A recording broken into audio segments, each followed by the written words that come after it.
देखिए आज का जो हमारा टॉपिक है उसका नाम है बी ट्री। बी ट्री में मैं पहले आपको नंबर फिर अल्फ़ाबेट और इनको अरेंज करना आपको बताऊंगा। इसमें आपको ये संख्या मैंने मेरी तरफ से ले रखी है, डिग्री 4 की ले ली और जितनी डिग्री होती है उतनी वैल्यू ली जाती है। अब आप ये देखिए कि सबसे पहले हम क्या करेंगे, 1 बाई 1 वैल्यू को लेंगे। जैसे सबसे पहले आपने 7 को लिया, जो रूल है वो मैं साइड में आपको बताता रहूँगा। 7 के बाद में क्या आएगा 8, फिर कौन सा आएगा आपका 6। तो आपको क्या कहा गया है, वैल्यू आपको कितनी लेनी है, 3 वैल्यू लेनी है। तो पहली चीज, जो भी आप नोड ले रहे हैं, रूल क्या होगा, फर्स्ट रूल क्या हुआ, सभी जो भी वैल्यू है वो किस ऑर्डर में होनी चाहिए, अरेंज ऑर्डर में। मतलब अरेंज ऑर्डर में नोड में वैल्यू आप लोग लेंगे। इससे पहले जो एक रूल मैंने आपको बताया कि जितनी भी डिग्री दे रखी है, जो भी आपकी वैल्यू है वो उससे एक कम आएगी एक नोड में। एक नोड में उससे ज़्यादा वैल्यू नहीं आएगी। मतलब ये हुआ कि 6, 7, 8 इस तरह से अरेंज हो गया। अब आपके बाद में पास में आया 3। जैसे ही 3 आएगा तो इसका रूल ये है कि एक नोड में मैक्सिमम 3 वैल्यू रह सकती है। तो आपकी मिड वैल्यू जो है वो आपकी पेरेंट नोड बन जाएगी। यानी कि रूल ये हुआ कि यदि नंबर ऑफ वैल्यू से ज़्यादा वैल्यू है तो पेरेंट नोड जो है, पेरेंट नोड कौन सी बन जाएगी, मिड वैल्यू बन जाएगी। जो आपकी पेरेंट नोड है वो कौन सी बनेगी, आपकी मिड वैल्यू बना दी जाएगी। ठीक है, अब देखते हैं। इसका मतलब 7 इधर आ गया, 6 आपका इधर रह गया, 8 आपका इधर रहेगा। अब आपकी 3 आई थी, 3 आपके किस साइड में जाएगी, इस तरफ जाएगी। अब आपका रूल क्या कहता है, रूल आपका ये कहता है कि बड़ी वैल्यू हमेशा राइट साइड में और छोटी वैल्यू आपकी किस साइड में रहेगी, लेफ्ट साइड में। तो रूल नेक्स्ट मैं आपको बता रहा हूँ, जो मैंने बाइनरी सर्च ट्री में बताया था कि बड़ी वैल्यू किस साइड में लगेगी, राइट साइड में पेरेंट के, और जो छोटी वैल्यू है वो किस साइड में लगेगी, लेफ्ट साइड में, जैसे कि मैंने बाइनरी सर्च ट्री में आपको बताया था। इसके बाद में हमारे जो आ रहा है वो आ रहा है 2 आ रहा है। 2 आ रहा है तो पता ही है कि 7 से तो छोटा है, लेकिन इस नोड के अंदर आएगा तो मैं सीधा इसी के अंदर शामिल कर लेता हूँ 2 के बाद 9 आ रहा है तो पता ही है 9 इस तरफ आएगा। तो मैं एक डायग्राम बना ही लेते हैं हम लोग। तो 2, 3, 6 तो है इधर, और इधर आपका 8 और 9 2 वैल्यू आपके आ जाएगी। अब आपको पता लग रहा है कि 8, 9 के बाद 11 आ रहा है तो 7 से बड़ा है, इधर 11 रहेगा। अब जैसे ही 1 आएगा तो पता है कि 7 से छोटा है, इस तरफ 1 आएगा। और मैंने आपको अभी बताया कि जो भी आपकी मिड वैल्यू है वो आपकी पेरेंट नोड बन जाएगी। पेरेंट नोड हमारी बनी हुई है जिसमें केवल एक ही वैल्यू है, और रूल ये कह रहा है कि वैल्यू जो है वो आप 3 रख सकते हैं। इसका मतलब पहले आप इसको अरेंज कर ले, 3 को ऊपर भेज कर फिर एक को अरेंज करने का सोचना। तो मैंने लिखा 3 और 7। मैंने क्यों अरेंज किया, उसके पीछे रीज़न ये था कि 3 से छोटे वाले यहाँ लिखे जाएंगे, 3 और 7 के बीच वाले यहाँ लिखे जाएंगे इसके अंदर, और 7 से जो बड़े हैं वो सारे इस तरफ आएंगे। सबसे पहले 3 से छोटे वाला कौन है, 1 और 2 है। 3 और 7 के बीच वाले जो है वो है 6 है, और 7 से जो बड़े जो है वो 3 है, 8 है, 9 है और 11 है। अब नेक्स्ट जो वैल्यू आ रही है 1 के बाद में, वो वैल्यू आ रही है हमारी 4। आपको पता है कि 4 किसके बीच में आएगा, इनके बीच में आएगा, तो मैं इसके पास में लिख रहा हूँ 4। फिर आपका 5 है, ये भी इसके बीच में आएगा, तो मैं इसको मिटा के 4, 5, 6 लिख देता हूँ। अब 10 आ रहा है, 10 7 से बड़ा है, इस तरफ आएगा, और जैसे ये इस तरफ आएगा तो आपको पता है कि 9 जो है वो ऊपर चला जाएगा। रूल वही, पहले आप ऊपर वाला जो है 3 वैल्यू इनको अरेंज कर ले, बाकी चीज़ें बाद में सोची जाएगी। तो आपने 3 वैल्यू को अरेंज किया, 3, 7, 9। वही जो मैंने पहले बताया था, 3 से छोटे वाले यहाँ लिखे जाएंगे, 3 और 7 के बीच वाले आपके यहाँ लिखे जाएंगे, और 7 से 9 के बीच वाले इसके बीच में लिखे जाएंगे जो कि 8 है, और 9 से बड़े वाले जो है वो यहाँ लिखे जाएंगे 10 और 11। चलिए अब आगे चलते हैं। अगला जो है वो है 12। 12 आपने यहाँ लिखा।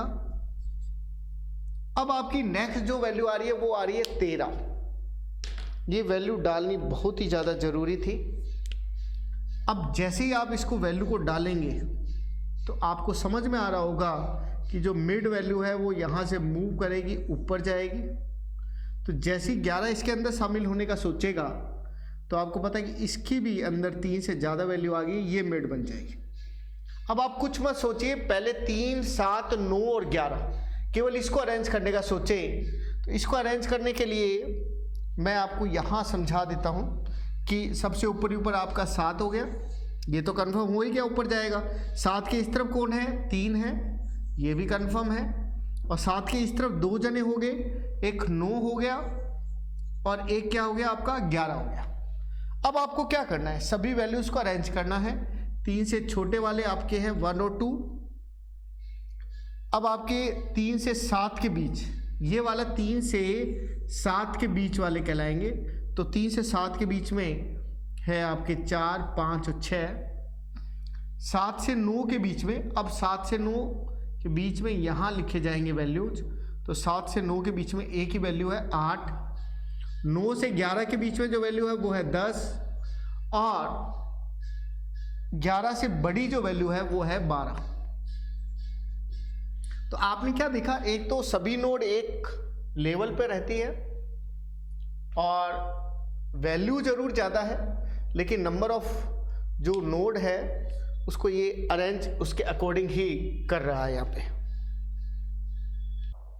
अब ये देखिए कि अगर अल्फ़ाबेट दे रखे हैं और सेम उसी तरह से डिग्री 4 दे दे तो वैल्यू आपको 3 रखने और उसको क्या करना है? अरेंज करना है, जैसा मैंने अभी पहले बताया था। लेकिन अगर मान लीजिए आपकी डिग्री 5 दे रखी है, तब 4 वैल्यू को सेम नियम से कैसे अरेंज किया जाएगा? नियम को थोड़ा चेंज किया जाएगा। पहले देख लेते हैं कैसे चेंज होगा। सबसे पहले वही सेम बात, x आ रहा है मान लीजिए, फिर a आ रहा है, x है, a है, बढ़ते क्रम में आएगा b है, फिर कौन आएगा? c आएगा। तो मैं इसको सबको ही मिटा देता हूँ, मैं लिख देता हूँ a b c और x। भाई 4 वैल्यू तो रह ही सकती है, जैसा कि मैंने अभी आपको बताया। तो मेरी 4 वैल्यू होगी a b c और x हो गया। अब मेरी बात सुनो, जैसे ही y आएगा तो क्या करें? कोई बात नहीं सर, जैसे ही y आएगा तो रूल हम लोग थोड़ा सा चेंज करेंगे। y आने पर पहले y को आप पुट करोगे अंदर और फिर पता करोगे कि मिड वैल्यू कौन सी है। मतलब आपको वैल्यू को पुट करके सोचना पड़ेगा, वो भी असेंडिंग ऑर्डर में। तो इसमें तो साफ ही बढ़ते क्रम में आ रहा है, तो पता ही लग गया भी c मिड वैल्यू है और x y इस तरफ जाएगा, a b इस तरफ आएगा और मिड वैल्यू को इधर रखेंगे। मतलब उसके अंदर आपको मिड वैल्यू पहले से दिख रही होती है, इसमें पुट करके आप लोग पता करते हैं कि मिड वैल्यू कौन सी है। चलो आगे चलते हैं। उसके बाद में नेक्स्ट y के बाद में z आएगा, कोई दिक्कत नहीं आएगी, y तो यहाँ है ही, उसके बाद में z हो जाएगा। फिर d आएगा, कोई दिक्कत नहीं है, d भी यहाँ आ जाएगा।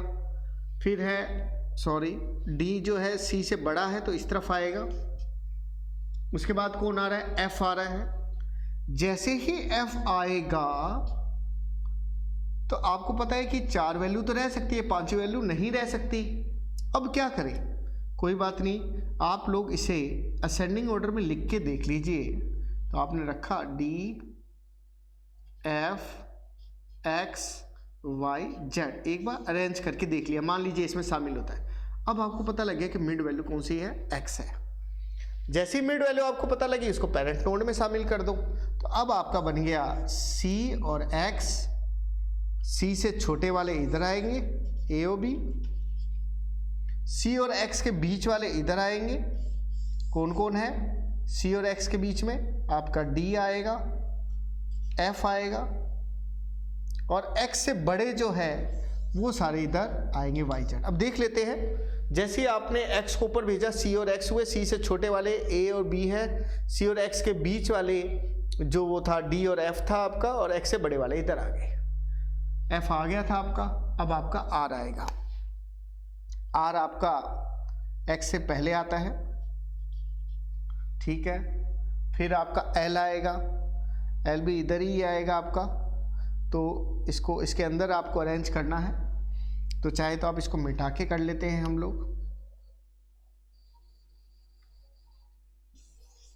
तो आपका था D, F, L और R, चार चीज़ आ गई, D, F, L और R।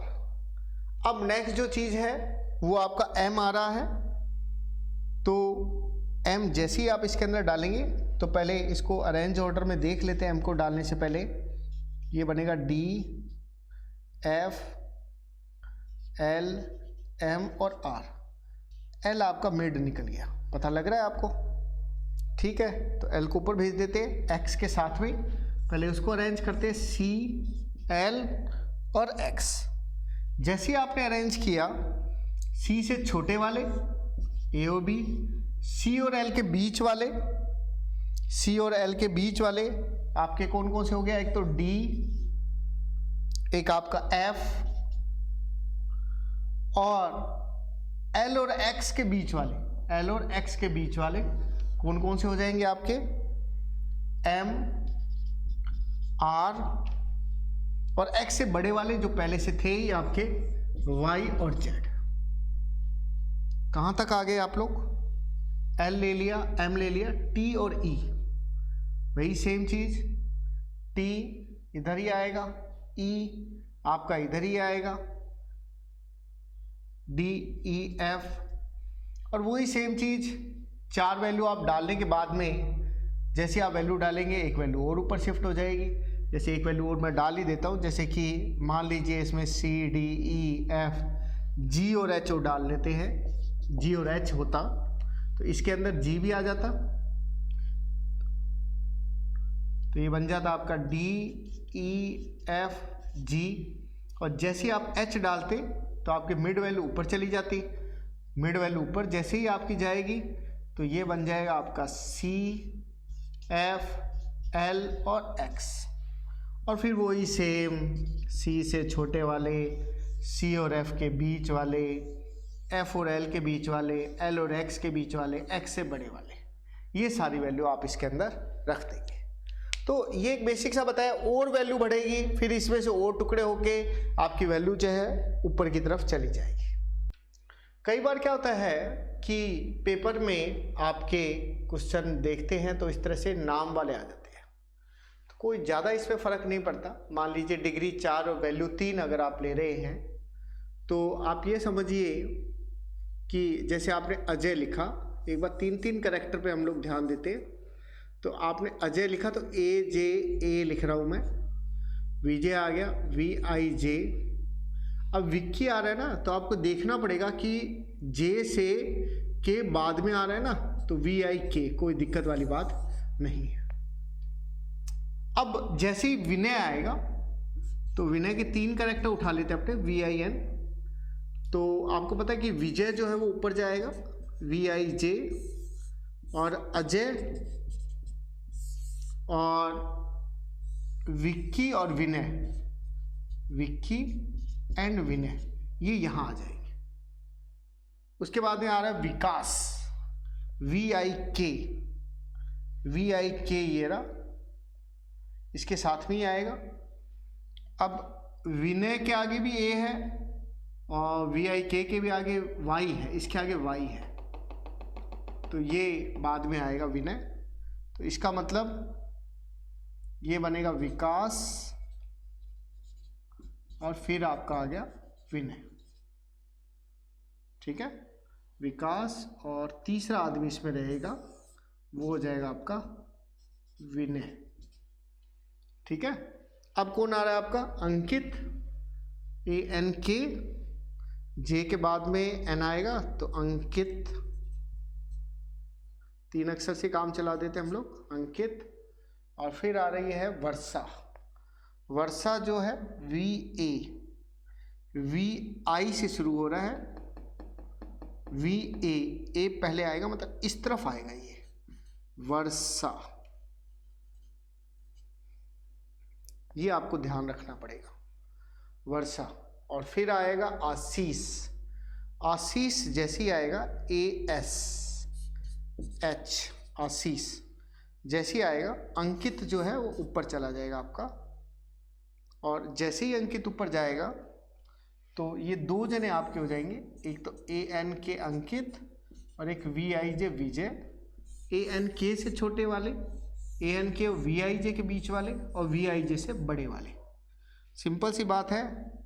इधर हो गया आपका आशीष, अजय, ठीक है, और इधर आपकी आ गई वर्षा, और बाकी जो लोग हैं आपके कौन कौन थे? विक्की, विकास और विनय, ये आपके यहाँ आ गए। बस इतना सा आपका एक फर्क आपका इसमें आ जाएगा।